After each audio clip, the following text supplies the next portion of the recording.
isun merga sing bisa gayuh welas.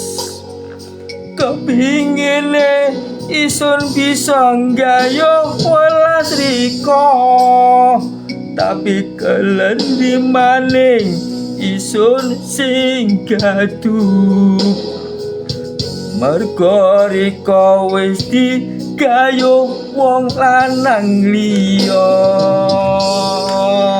Sun sadari ko sing kuwasa nolak pilihan wong tuyek riko.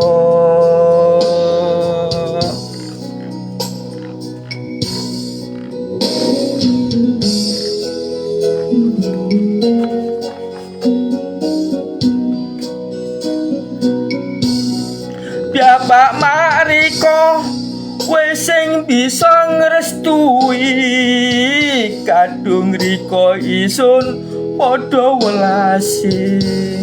Bapak Mariko wis sing bisa nampa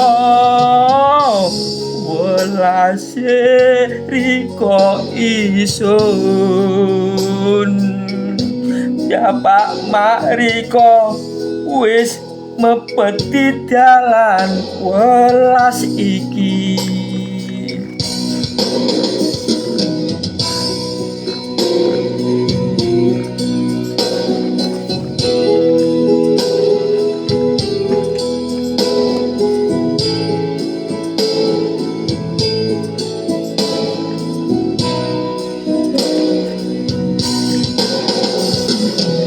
Ini adalah album Gayuh Welas ya.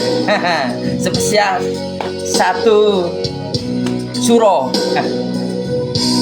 Mungkin iki nasib diko isun sing bisa gayuh welas, padahal isun terlanjur welas ning riko.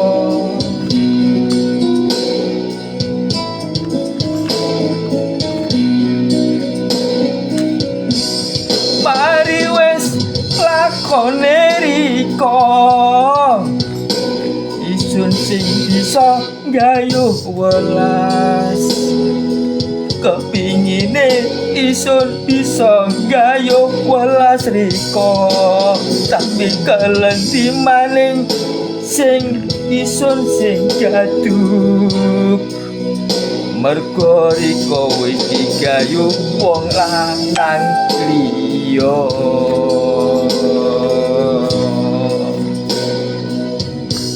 Isun sadar riko sing kuwasa nolak pilihan wong tuyek riko. Bapak Mariko wis sing bisa ngrestui kadung riko isun padha welase. Bapak Mariko wis sing bisa nampa welas riko isun. Bapak Mariko wis mepeti dalan welas iki.